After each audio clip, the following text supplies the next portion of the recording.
नाज़रीन अस्सलाम वालेकुम। खबरनामे में आपका खैर मकदम है। सबसे पहले नजर डालते हैं सुर्खियों पर। सुखेंदर रेड्डी और विवेक बाज़ाब्ता तौर पर टीआरएस में शामिल। केसीआर ने तेलंगाना भवन में खंडवा पहनाकर इस्तकबाल किया।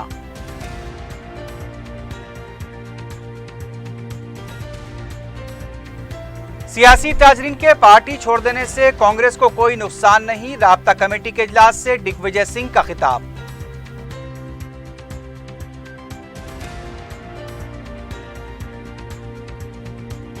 किसानों को तीसरे मरहले के तहत 4,250 करोड़ रुपए के कर्ज माफी से नई ज़रई पॉलिसी जारी।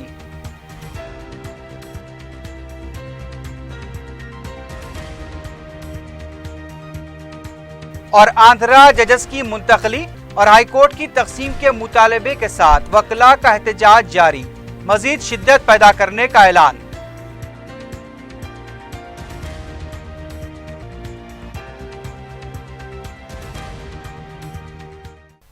सुर्खियां आपने देखी है, बढ़ते हैं खबरों की तफसील की जानिब।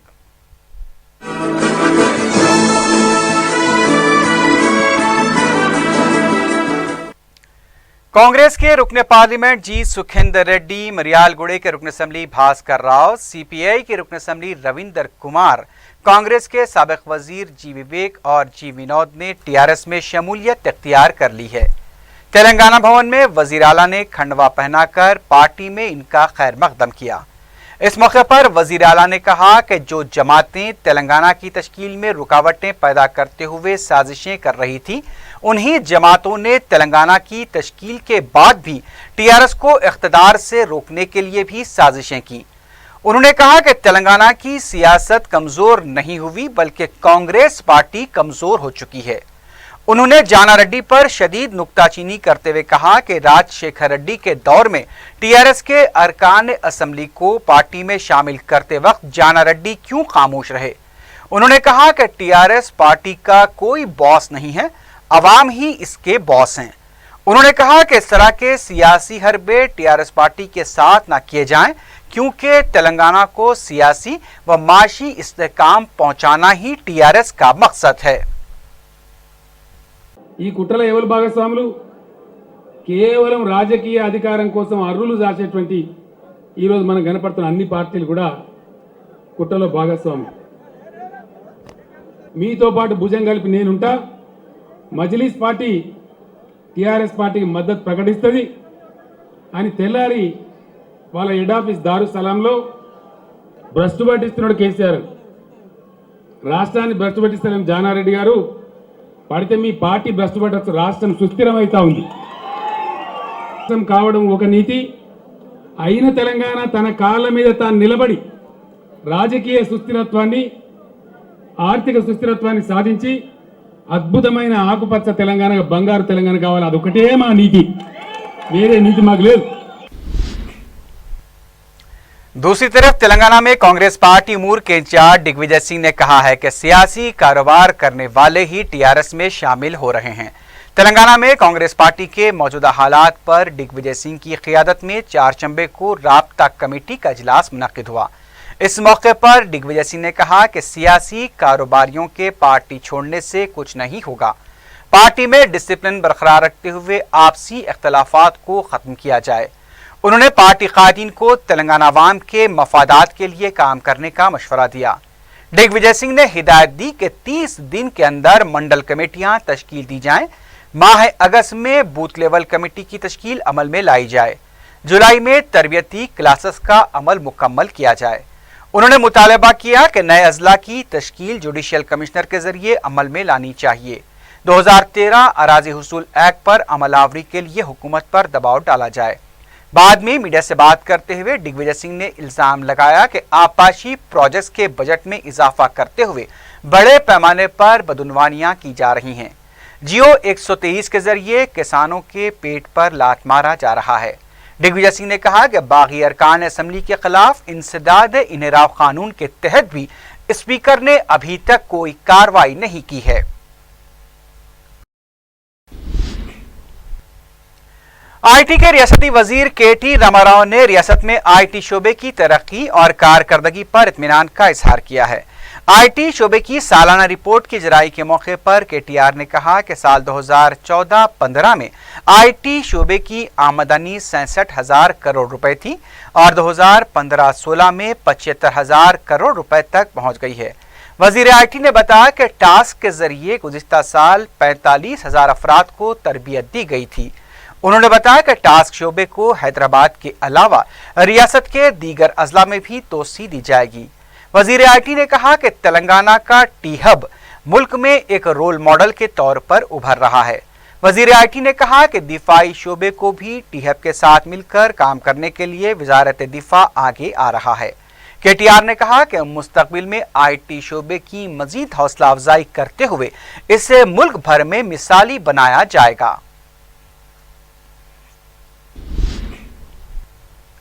रियासती वजीर ज़राअत पोचारम श्रीनिवास ने साल 2016-17 की ज़राई पॉलिसी को जारी किया।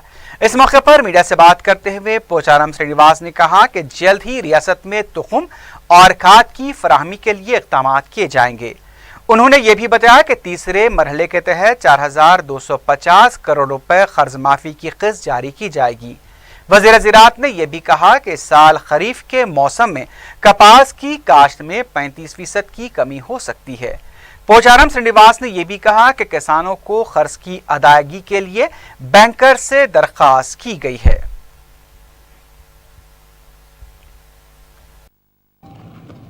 ఈ యాక్షన్ ప్లాన్ రాష్ట్రంలో మా వ్యవసాయ శాఖ ద్వారా జరపబోతున్నటువంటి కార్యక్రమాలన్నీ కూడా ఇందులో పొందుపరచబడ్డాయి. అయినప్పటికీ మేము ఏప్రిల్ మాసం నుంచి మొదలుపెట్టాం. ఏప్రిల్ మాసంలోనే మన తెలంగాణ మన వ్యవసాయ కార్యక్రమం అనేది ఎన్నడూ లేని విధంగా, అదేవిధంగా సీడ్ డిస్ట్రిబ్యూషన్ కూడా చాలా ముందుగానే మేము ప్లాన్ చేసి సహకార సంఘాల ద్వారా మొదటిసారి డిస్ట్రిబ్యూషన్ కార్యక్రమాన్ని మేము ప్రారంభించాం. ఎన్నడూ కూడా ఇంత మొదలు ఎప్పుడు స్టార్ట్ చేయలే.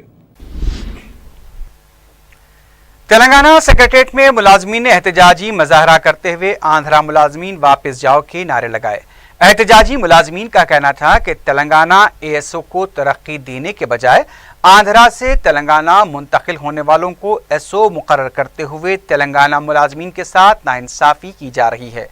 तेलंगाना मुलाजमीन ने कहा कि आंध्रा मुलाजमीन को ऑप्शन के नाम पर तेलंगाना में तखर्रुक करने का फैसला मुनासिब नहीं है।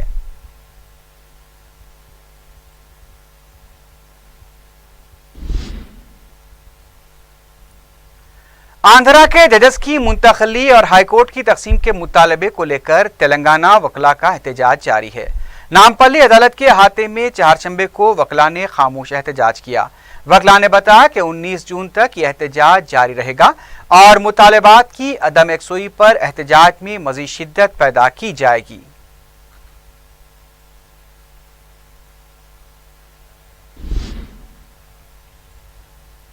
आंध्र प्रदेश कांग्रेस कमेटी के नायब सदर शैलजानाथ ने कहा है कि आंध्र प्रदेश को पुलिस राज में तब्दील करने के लिए वजीर आला चंद्रबाबू नायडू जिम्मेदार हैं। मीडिया से बात करते हुए शैलजानाथ ने कहा कि पुरअमन तरीके से एहतजाज की कांग्रेसी कायदीन को इजाजत नहीं दी जा रही है। उन्होंने कहा कि निचले दर्जे के माहदे के जरिए चंद्रबाबू नायडू ने मुश्तरका दारहुकूमत के क़याम से इत्तेफाक किया था। నారా చంద్రబాబు నాయుడు నియంతగా వ్యవహరిస్తున్నారని కాంగ్రెస్ పార్టీ భావిస్తూ ఉంది. వారి నియంత్రిత వైఖరిని ఖండిస్తూ ఉంది. ఆంధ్రప్రదేశ్ రాష్ట్రాన్ని మొత్తం పోలీసు రాజ్యంగా మార్చిన ఘనత చంద్రబాబు నాయుడు గారిది, వారి ప్రభుత్వాన్ని అని తెలియజేస్తా ఉన్నాం. रुकन असम्बली नामपल्ली जाफर हुसैन मेराज ने महकमे आबरसानी व ड्रेनेज के मैनेजिंग डायरेक्टर दाना किशोर के साथ एक इजलास मुनक्किद किया। इस मौके पर उन्होंने अपने हलके के पीने के पानी और ड्रेनेज के ज़ेर-ए-अल्तवा और मंजूर शुदा कामों पर बातचीत की। इजलास में हल्का असम्बली नामपल्ली के मजलिसी अराकीन बलदिया के अलावा महकमे आबरसानी के ओहदेदारों ने भी शिरकत की।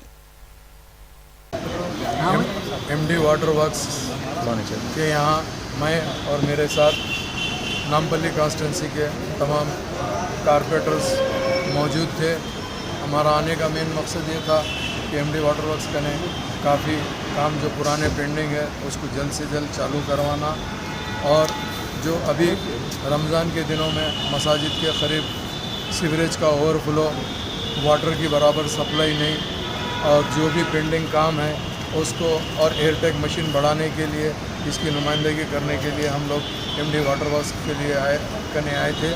और अल्लाह के फजल व करम से जितने पेंडिंग काम है इमीडिएट स्टार्ट करने के लिए एमडी साहब डायरेक्शन दे दिए हैं, और कुछ नए कामों के लिए भी जहाँ पे भी ज़रूरत है उसको भी सैंक्शन करने की इमीडिएट यहाँ पे मैसेज दे दिए हैं। और मेरे साथ में फार्मर में जनाब मोहम्मद माजिद हुसैन साहब, नुमाइंदा कारपोरेटर सुभान साहब, और हमारे ख्वाजा मोइनुद्दीन साहब नुमाइंदा कारपोरेटर, इकबाल साहब नुमाइंदा कारपोरेटर, वसीम साहब एक्टिव वर्कर, और तमाम मजलिस इत्तेहादुल मुस्लिमीन के वर्कर्स मौजूद थे। इंशाअल्लाह ताला अभी एक नया एयरटैग मशीन नामपल्ली कॉन्स्टिट्यूंसी के लिए भी सैंक्शन किया गया है, तो वो एयरटैग मशीन बहुत जल्दी नामपल्ली कॉन्स्टिट्यूंसी में आ जाएगा, जिसके बाद में जहाँ पर भी सीवरेज की जो भी प्रॉब्लम आ रही है वो प्रॉब्लम को जल्द से जल्द दूर किया जाएगा। नक़ीब मिल्लत बैरिस्टर असदुद्दीन अवैसी साहब की निगरानी के अंदर हल्क़ा नामपल्ली के अंदर जो भी मसाइल आ रहे हैं उसको सीधा सीधा क्लियर किया जा रहा है। और एक अहम बात यह है कि चूँकि कई एरिया के अंदर पतले गलियाँ बड़े मशीन जा नहीं सकते एयरटैग मशीन, उसके लिए छोटे एयरटैग मशीन के लिए भी रिक्वेस्ट की गई है, वो भी जल्द से जल्द इमीडिएट स्टार्ट किया जाएगा इंशाअल्लाह ताला। हल्क़ा नामपल्ली इंशाअल्लाह जिस तरीके से भी हो अवाम की खिदमत के लिए मैं और मेरे तमाम साथी कारपोरेटर्स हमेशा दस्तयाब रहेंगे। शुक्रिया। मजलिस की नुमाइंदगी पर बारिश के मुतासरीन में इमदाद तकसीम की गई। रुकन असम्बली सैयद अहमद पाशा खादरी ने बताया कि सुल्तान शाही के इलाके में दरख्त गिरने से दस्ता 12 मकानों को नुकसान पहुंचा था, जिस पर मजलिस ने MRO के जरिए मुतासरा मकानों का सर्वे करवा कर इमदाद मंजूर करवाई और मुतासरीन में फीकस 3500 रुपये नकद रकम तकसीम की गई। इस मौके पर नुमाइंदा कॉरपोरेटर अबू राहिल भी मौजूद थे। ये हालिया बारिश में जो झाड़ा गिरने से जो तबाही मची थी, घरों को जो नुकसान हुए थे, सुल्तान शाही के इलाके में तकरीबन 10-12 घर के मीर के दारी के पास 10-12 घरों को नुकसान हुए थे। नक़ीब मिल्लत बैरिस्टर असदुद्दीन साहब सदर मजलिस रुकन पार्लियामेंट की हिदायत पर एरिया कारपोरेटर अबू राहिल ने MRO को लाके यहाँ सर्वे कराया था। उन तमाम लोगों में से 8 आदमियों को फीकस 3500 रुपये के हिसाब से मंजूरी है, उसमें आज उनकी रकम उनके हवाले की गई। और इस सिलसिले में हमारे वहाँ के मुकामी मुज्जू भाई जो सुबह काफ़ी मेहनत करे। बहरहाल मजलिस इत्तेहादुल मुस्लिमीन बारिश के और जो तबाहकारियाँ होती हैं उसमें गवर्नमेंट की इमदाद के ज़रिए लोगों की मदद करने का सिलसिला जारी रखी हुई है। और ऐसे बल्दी बरक़ी आब रसानी मसाइल से हटके भी दीगर मसाइल में मजलिस इत्तेहादुल मुस्लिमीन कामयाब नुमाइंदगी करके गरीबों की मुमकिन तौर पर मदद करती है। इस मौके पर नुमाइंदा कॉरपोरेटर अबू राहिल साहब भी यहाँ पर मौजूद है और ये तमाम लोगों के हम मशकूर है जिन्होंने मजलिस इत्तेहादुल मुस्लिमीन की खिदमत के जरिए इस्तेफादा किया। शुक्रिया। तेलंगाना तेलुगु देशम की रियासती आमला के वर्कशॉप का 4 शंबे को आगाज हुआ। इस वर्कशॉप में महानाडु के दौरान मंजूर की गई करारदादों के अलावा तेलंगाना के आबपाशी प्रोजेक्ट्स, कबायलियों और अक़लियतों के लिए तहफ़्फ़ुज़ात, डबल बेडरूम मकानात की स्कीम, दलितों के लिए अराजी की तक़सीम और दीगर अमूर पर तबादला ख्याल किया गया। इजलास में तेलंगाना तेलुगु देशम के सदर एल रमना, पार्टी के फ्लोर लीडर रेवंत रेड्डी और दूसरे कायदीन ने भी शिरकत की। हल्का असम्बली चंद्रायनगुट्टे के हाशिमाबाद डिवीजन में मुकामी मजलिस की तरफ से दावत इफ्तार का एहतमाम किया गया। कायद मजलिस अकबरुद्दीन ओवैसी ने मेहमान खुसूसी की हैसियत से शिरकत की। मजलिसी कॉरपोरेटर्स, पार्टी कारकुनों और मुकामी अवाम की कसीर तादाद ने इस दावत इफ्तार में शिरकत की।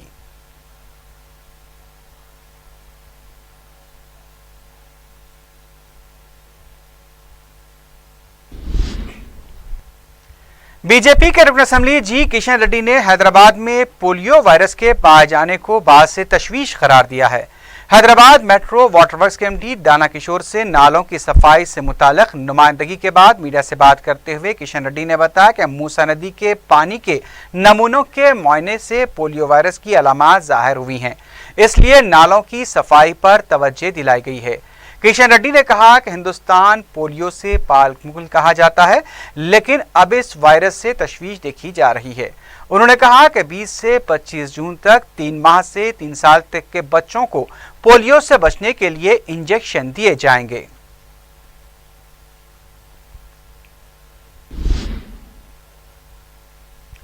Circle inspector town Sangareddy Ramakrishna Reddy ने कहा है कि रमजान मुबारक के दौरान दुकानें रात देर तक खुली रखने की इजाजत दी गई है।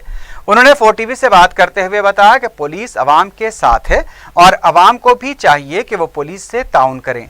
उन्होंने बताया कि इफ्तार और रात औकात में वालिदैन अपने बच्चों को गाड़ियां न दें, इससे न सिर्फ हादसात का इम्कान रहता है बल्कि ट्रैफिक में भी खलल होता है। महीने शुरू हो गया, इसके तरफ से अपना संगारेड्डी शहर लोग, मुसलमान लोग, सब लोगों को भी हमारा पुलिस डिपार्टमेंट के तरफ से मुबारक। थोड़ा पूरा लोग भी हमारा लोगों को कोऑपरेशन करना है। उसके तरफ से हम डेली नाइट में भी पेट्रोलिंग इम्प्रूव करें, ज़्यादा लोग 2 और एक गाड़ी भी नया आया है, उसमें भी पेट्रोलिंग कर रहे हैं। शाम के टाइम में, इफ्तार के टाइम में थोड़ा गाड़ी मत देना है, एक्सीडेंट होने का चांसेस रहता है। और आपके साथ हम हैं अच्छा मनाने को, आप लोग भी हमारे को कोऑपरेशन करना। इसमें हम भी हमारा तरफ से थोड़ा रात में 11 बजे को बंद करने का, शॉपों का भी थोड़ा रिलैक्सेशन टाइम दिया। रमज़ान के महीने पूरा लोग इफ्तार रोज़ा में रहता बोल के, और सब लोगों को भी और एक बार हमारा तरफ से मुबारक बोल। मगलपुरा इलाके की मस्जिद मीर पाशा में 10 रमज़ान से नमाज तहज्जुद बाजमात का इंतज़ाम किया गया है। रात 1 बजे नमाज तहज्जुद का आगाज़ होगा, जिसमें रोज़ाना 6 पारे कुरान मजीद की तिलावत की जाएगी। नमाज के ख़िताम पर मुसल्लियों के लिए सहरी का भी इंतज़ाम किया गया है। टोली चौकी जमाली कुंटे में 11 जून को नाज़रीन बेगम की मुश्तबा खुदकुशी मामले में पुलिस ने मुतवफ़िया के शौहर और खुसर के खिलाफ मुकदमा दर्ज करते हुए दोनों को जेल भेज दिया है। ACP आसिफ नगर गौस मोहिउद्दीन ने 4TV से बात करते हुए बताया कि नाज़नीन बेगम के अफराद ख़ानदान ने उसके शौहर शेख ज़हीर और खुसर शेख उस्मान पर मुतवफ़िया को हरासा करने का इल्ज़ाम लगाया था।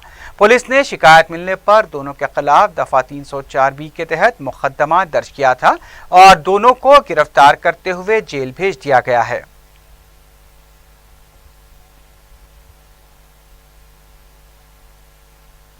इस महीने 11 तारीख नाज़नीन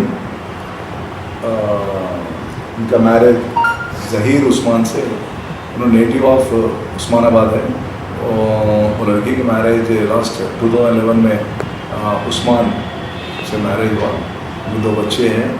तो लास्ट हम लोग यहाँ पे गोलकुंडे किले में एरिया में रह रहे हैं।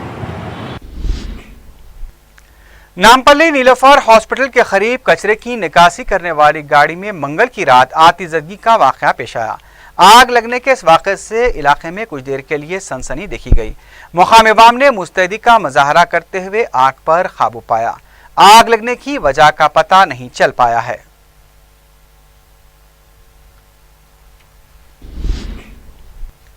आखिर में सुर्खियों पर एक बार फिर नजर डालते हैं।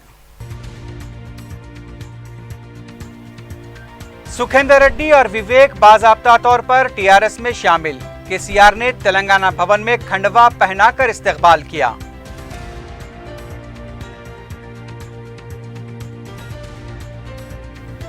सियासी ताजरीन के पार्टी छोड़ देने से कांग्रेस को कोई नुकसान नहीं, राब्ता कमेटी के इजलास से दिग्विजय सिंह का खिताब।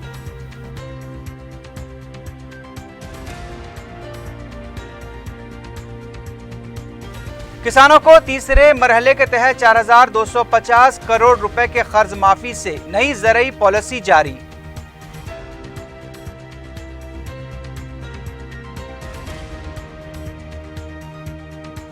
और आंध्रा जजेस की मुंतकली और हाईकोर्ट की तकसीम के मुतालबे के साथ वकला का एहतजाज जारी, मजीद शिद्दत पैदा करने का ऐलान।